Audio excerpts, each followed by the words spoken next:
So yeah, that's what happened last week. So Meta is not back on iOS, and we have been fooled, Yes. pretty much. Okay. And what's happened other than Meta did their tracking homework from 2021? It's 4 a.m. and we're rolling the dice. Mate drops knowledge made of gold and ice. Phalanx with ads making those coins rise. Jack up designs, worlds chasing the skies. We're the 2.5 gamers, the midnight crew. Talking UA adverts and game design too. Mate, Felix, Shaka, bringing the insight. We're rocking those vibes till the early daylight. Mate, UA, master eyes on the prize. Tracking data through the cyberspace skies. Felix stacks dollars like a wizard in disguise. Jacob's crafting realms lift us to the highs. 2.5 gamers talking smack. Slow hockey stick, got your back. Ads are beautiful, they light the way. Click it fast, don't delay.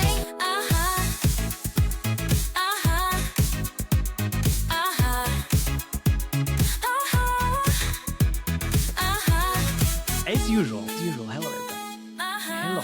Well, it was like, hey, welcome. Hello, This is an everyone. emergency episode. Yeah, I guess. Oh, no, not the emergency, but it's like it's very hot topic because Facebook came back from dead.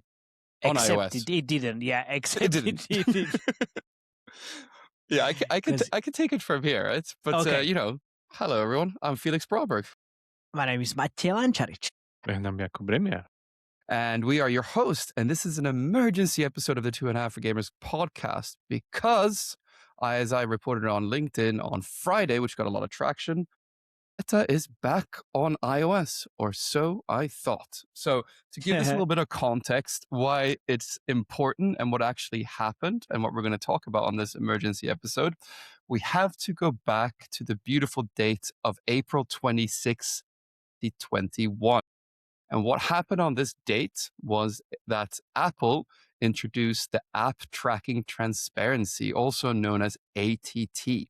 What they actually did was all the tracking on iOS used to go through something called the IDFA. Every iOS device had an IDFA, which was used a lot in UA and was super effective for basically targeting. This basically meant that Meta grew extremely large and was doing a bulk or pretty much the majority of UA spending on iOS. Apple didn't like that very much, so they introduced, kind of in the name of privacy, that users have to opt in to basically having the IDFA or unique identifier tracking, right? Sure. But that kind of naming of the whole thing is, I don't think Apple didn't like Facebook and spending. I think it was more connected to like flooding of the store with hyper casual games. That also had something to do with rather for sure. than just Yeah, Facebook. for But sure. Yeah, also there They was some linked kind of together. beef. Yeah. Yeah, some kind of beef. Yeah, there was some kind of beef. So Meta was the network that was the largest impacted by this. And even in their own quarterly earnings, Meta even reported that their audience network would be disproportionately impacted because of these privacy changes, because their models relied really heavily on taking the IDFA from the Apple devices and combining it with the data on Facebook for their targeting. So I guess lookalikes and stuff like that, what it's all built on this, meaning that Facebook, if they lost this signal, had a big disadvantage. So this meant that iOS traffic, Meta used to be the largest or second largest network in terms of monetization. So they were taking up a large share of revenue.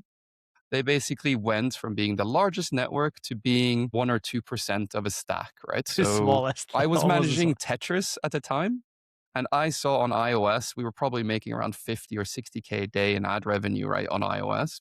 And Meta was probably responsible for about 30 or 35K of that.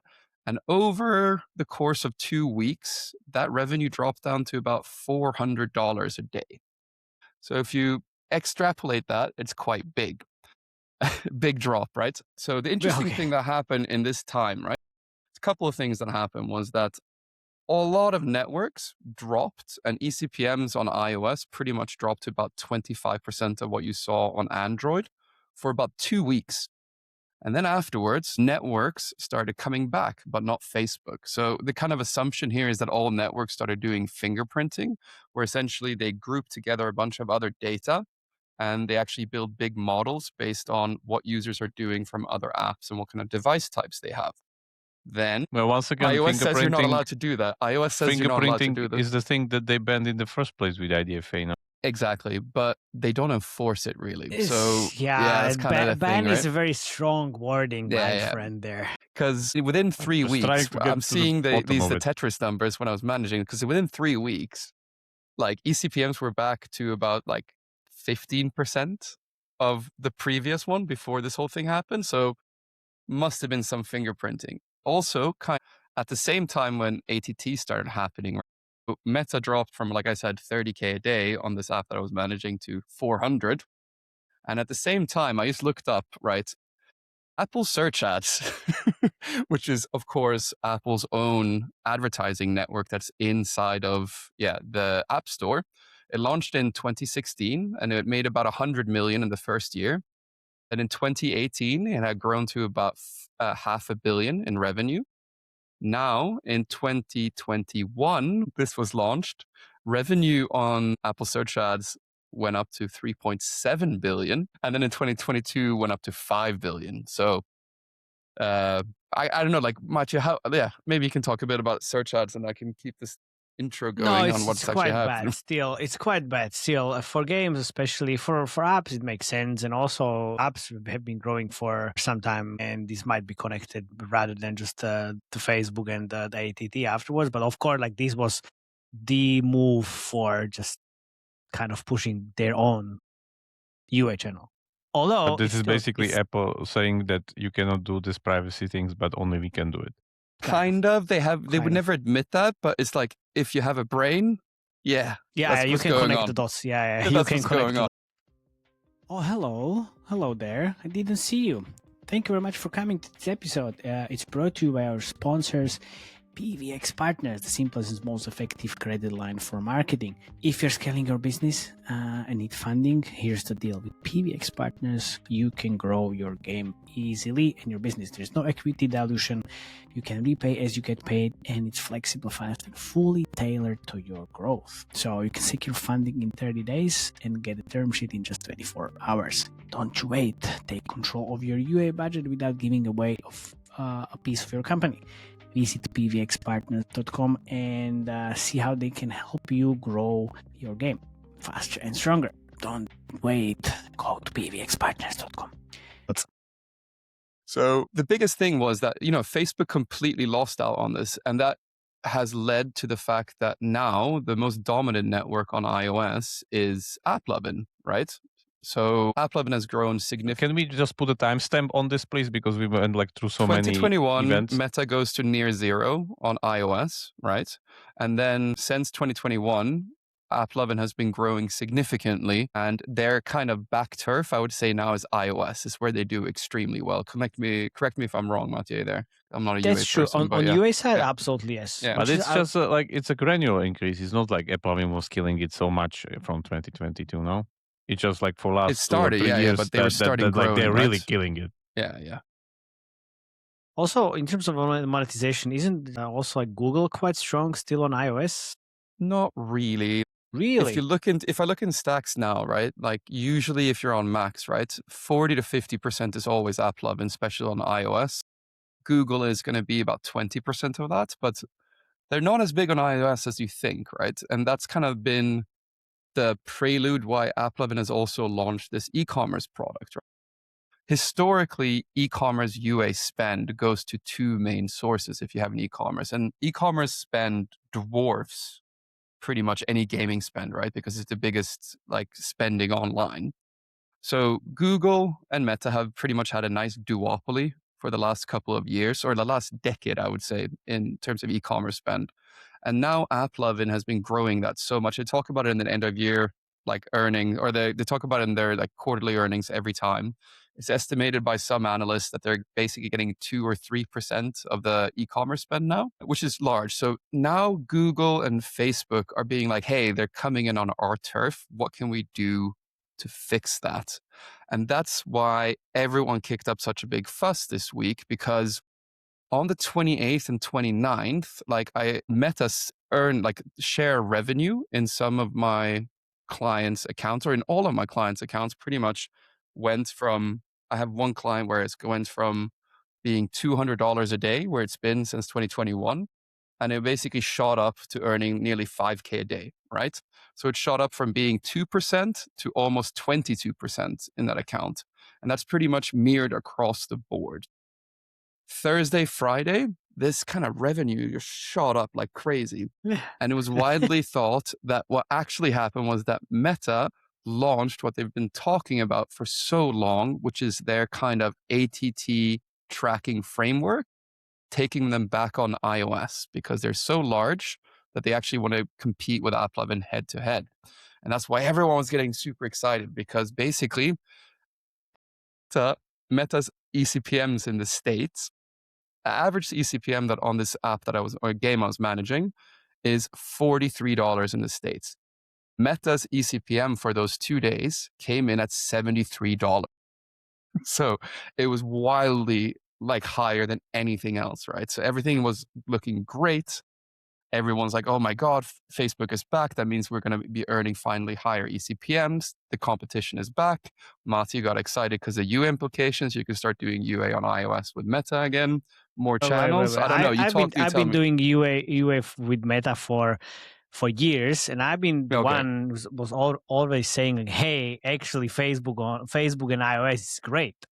Because it was really working. Because after ATT happened and all the IDFA shenanigans, everybody just shut their pants. It's like, oh my God, we can't spend because we have no idea. It was always like 2000 mobile again. I mean, it was like nobody was spending. It's like, oh my God, like these numbers are amazing. So, I was there. Most UA managers didn't spend on iOS on Meta, right?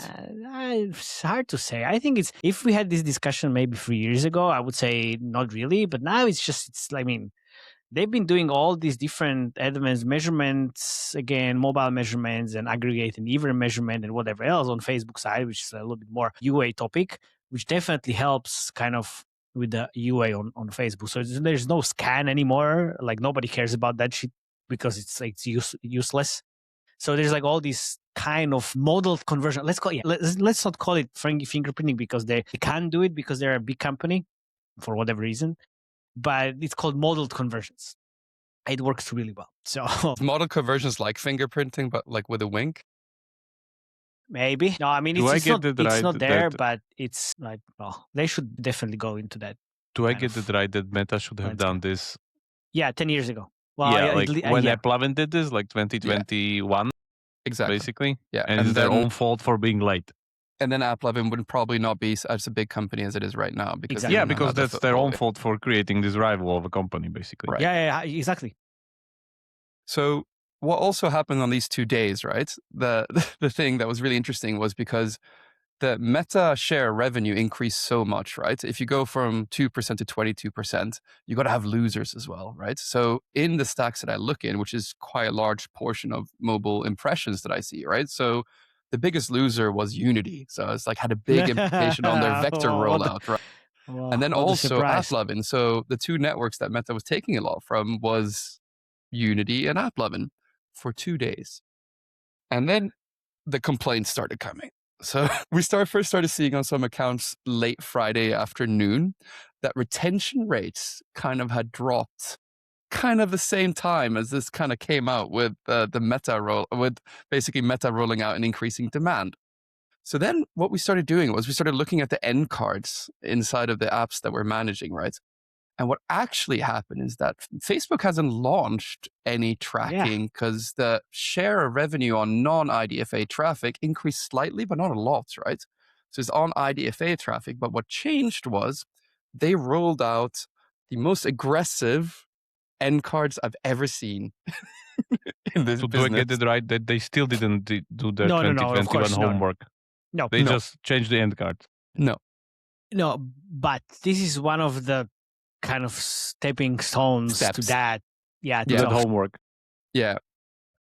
So we've talked about many times on this podcast, right, how mobile ads is a race to the bottom, right, for both the content and the end cards and the creative length, right? But one of the biggest predictors of conversions is what I always argue is how long are ads and how annoying are they to click out of, right? So everybody is doing more and more annoying ads. Yeah, exactly. So for the last 3 years, Meta has been the only company, even Google changed their end cards to be more aggressive, and Meta was the only one that didn't allow to do it. So they updated and changed their end cards to be harder to click out of and even one template that loads 2 ads in a row, which is why their eCPM was so high.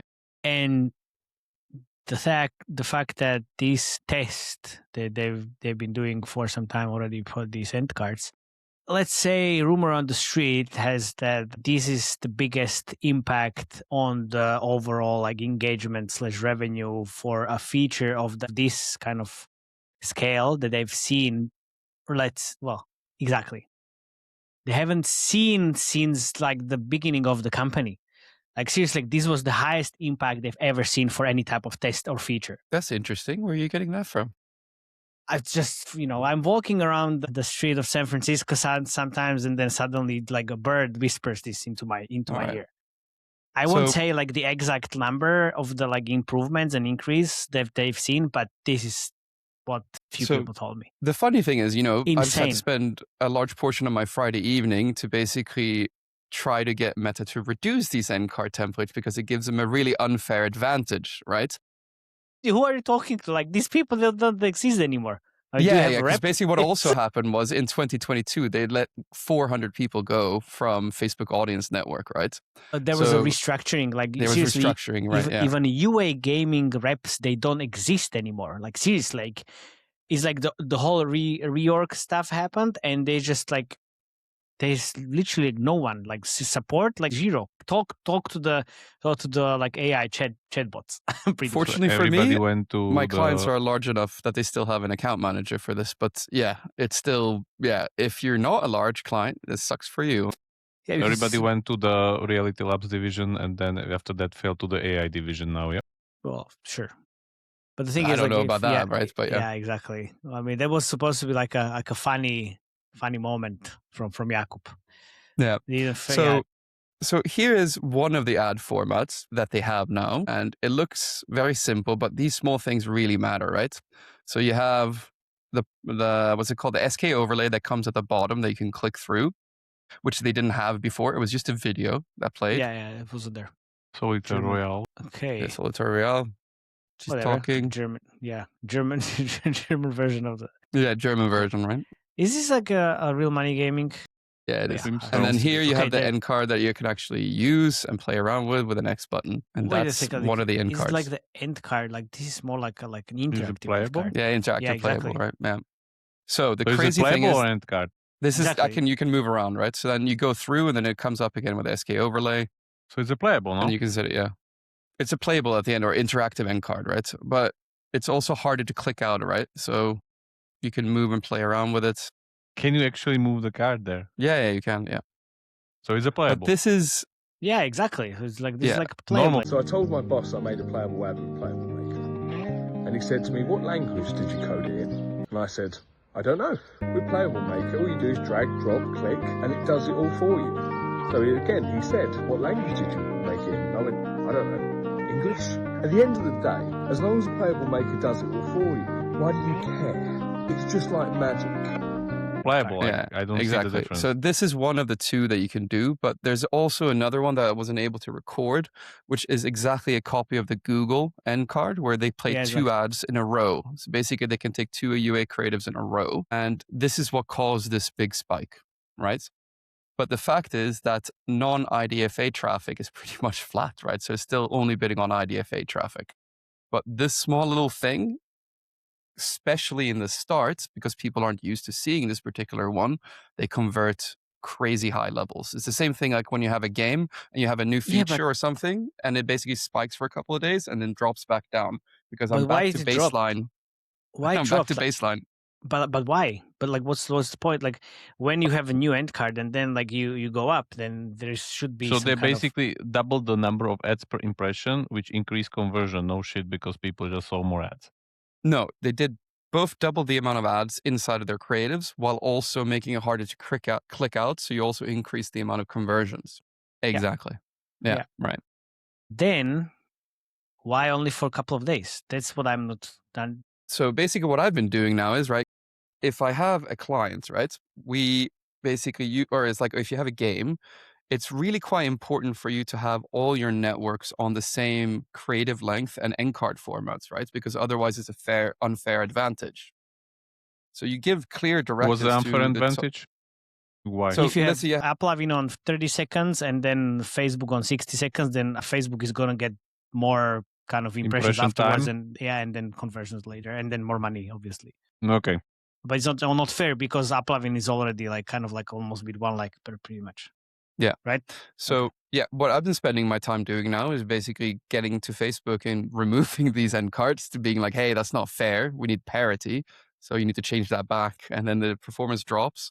But also like users, they get used to seeing these type of end cards, right? So it's like if you add a new rewarded placement in your game, for example, you will see for the first 2 or 3 days, like a really high spike, and then it drops back down to baseline because people get used to it, right?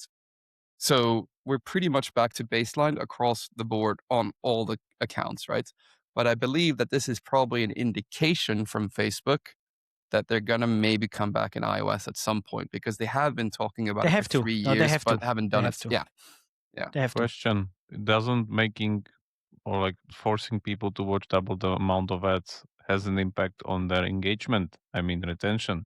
Yeah, that's why I saw my retention rates go down, right? That was the first clue that something was up. Because if you have the most aggressive ad formats, and then usually you lose a couple % on retention as a result because they're super annoying. So basically, like same effect as like putting in interstitials. What? Well, But I because don't you're think like No, that. no. You see more ads, basically. You were used to like this is just X seconds that this ads ends, and then another comes in, and you cannot go out away from it. So it's like a I would say that's too harsh, man. Of course, interstitial is another level of that because you don't click it as a rewarded video or whatever. You know what I mean? Interstitial Something end in cards were between. also changed here, Jakob. It was both rewarded and interstitial, like See, there you both go. video and Okay. forms. Yeah. So yeah, that's what happened last week. So yeah. So Meta is not back on iOS, and we have been fooled Yes. pretty much. Okay, And great. so what's happened other than Meta did their tracking homework for 2021 and they're back to the baseline and everybody's now turning off these extremely aggressive ad formats and cards and whatever Pilik just said. That's it? Yeah, they added end cards. That's what happened. End Yeah. cards No. are no I longer mean, like creatives. people are turning them off because they're causing retention churn. Yeah. Most people can't, right? But yeah. Why do you mean can't? Because 'Cause they don't have have an no account one manager. to talk to. Yeah, you can't talk to anyone. It's like one of those like you need to ask for this. Yeah, exactly. Yeah. We need to ask for it. Like this is by like default now. there's one network. Is it Liftoff? I think it's Lift. It's like Liftoff where like the blocking feature inside of the dashboard. Usually it's like you can upload and block any apps, but here you usually have to ask an account manager to unlock that part in your dashboard. Like there's so much of this stuff in Admon. Like if you don't know, you get absolutely shafted. I hate this Admon stuff. Like, oh, you didn't know this? You should ask your rep. Yeah, like Oh, yeah, but he or she doesn't exist. Yeah, it's like that's another level. That's another level. Amazing. Okay, okay, fine. So then what's What's next steps? Yes. Yeah, what's next? What's next for Get your So- rep to talk to you. That's number one. Facebook No, like that's has been bullshit. telling us large publishers for the last 3 years that just keep a lookout soon. We're going to launch non-ATT tracking soon. Just keep a look at it. It's coming. And they've been saying that every year for 3 years, but they haven't launched it, right? And you're hearing rumors that is 70% as good as their as their IDFA tracking. And you hear a bunch of stuff and you've been hearing it for so long that this time when I'm told it, it's just like, yeah, I'll believe it when I see it.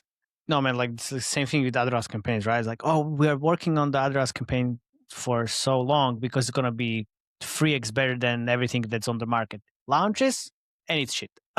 Launches an update, and it's still shit. Great. I mean, that's first thing. And then like, okay, where's like the iOS AdRoss campaign coming? Oh, next quarter. This is, I think, the 5th quarter already. This is coming next quarter. So, yeah, exactly. So I think this is going to be connected. Or did you see any like uptick in campaigns on iOS on those 2 days? I was really 28th, really 29th looking, is really when you had the... I was really looking for like that kind of information so I can share like, oh my God, it looks amazing. It doesn't really, I don't think it's changed that much. Let me check. We were so happy for Breakdown 2 days by because literally it looked like, we're earning 20% more ad revenue, right? So it was like, great. Yeah, no, I mean, Too good to seriously, be true. Yeah. No change whatsoever. I have better numbers for yesterday than the whole week because, it's weekend. So I guess that's fine. And I also added new creatives, which definitely helped with the performance. Not end cards, but creatives. So, but yeah, no, not big change, honestly. Yeah. Which is weird because, besides the fact that LinkedIn was all over, like the Meta is back on iOS thing, we almost all believed like it actually is happening. We wanted to believe. I wanted to believe I know. Me too. We really need more competition, right? And we've been told it so many times from Facebook. It's just like, then you see revenue increasing from 2% to 22%. You're like, yeah. Let's see. Okay, I can do one more thing, which is maybe just placement drill down for this instead of just only day, and see if I have more kind of audience network. But no, audience network absolute zero. Seriously, like it's just so bad. Doesn't that really still exist? Unfortunately. So no increase on traffic in here, and it's like I'm checking like multiple accounts, honestly. So, well, it's gonna be some time until this happens. But honestly, look, I think Facebook, as I wrote in my prediction, is gonna be climbing back to the top of the UA channels, kind of very aggressively competing with AppLovin again and with I Google think so too. as well. This is a first indicator because they can't do that without launching end cards, right? So it makes sense to do this before launching anything else, because you do really need this to compete today. Like even when Moloko first started becoming a big network on mobile, they had no end cards, and suddenly they launched them and they became even bigger, right? And yeah, it's like the thing is, even if you have like this old playbook of 2021 or 2020 or whatever, it just doesn't work like that anymore. And especially on Facebook, it's still, I believe, like Facebook can find like new incremental players and new audiences and new geos basically. But you need to be able to kind of know how to make it happen, which I was talking about, the signal engineering and all of the different things, which is very important. And I'm not gonna talk about the Web2 app again. we talked that over. Because this is like even more important because everybody's using it on iOS, and the combination of web. Did anyone say web revenue? Oh yeah. This episode is brought to you by FastSpring, the no-drama D2C partner that's been scaling with mobile publishers for over 20 years. They're fast-growing, profitable, and seriously reliable, which is more than you can say about most vendors in this space. Anyway, whether you are launching a new web store, replacing your current D2C step, or adding a backup plan, FastSpring is here for you. Visit fastspring.gg to set up your web store today. Fastspring.gg. Hello, FastSpring. Thank you very much, guys, for sponsoring this episode. Traffic, iOS, and aggregated even measurement where you can get more signals. That's where the shit is happening. So yeah, but I'm not gonna go there because this is not the right episode for it. I think we've talked this kind of to death. I think we can end here unless you have any other questions you want to discuss. No, I think that's just pretty much clear, but we need to again highlight like this is not the final state and this is not the end game, and we were happy for a short period of time. I'm really curious to see like what's gonna happen next because everybody was so joyful on Facebook like, comes back on iOS. It has huge implications for both Unity and AppLovin, right? So yeah, like massive. So yeah. So then we're gonna really check what's gonna happen with Facebook/Meta in the near future, and it's gonna be fun. All right. Yeah, Kit. All right. That's it, pretty much. Yeah.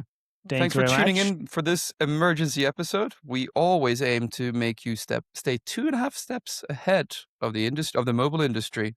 Don't forget to like and subscribe if you also want to stay 2.5 steps ahead of the industry. Please comment. Tell us how much your revenue, your eCPM/revenue spiked on these 2 days, and if it's actually still holding up. Yeah, exactly. Because I was also sharing like my obviously not the great and big revenue app business yet. Yeah, bro, like you're on like $20 a day. Like you're not gonna see it. Well, but still, if there is Yeah. a spike, and I added new app and ad monetization, there was a spike, and then it kind of flatlined afterwards. But there was a spike at least. In here, I should be able to see some spikes, which I wasn't. But I still, I mean, Tell you what, Maciej, maybe. I'll take a look at your admon stack if you want and see if everything is set Sure. up correctly. Sure, I'll do that gladly yeah. for you. Sure.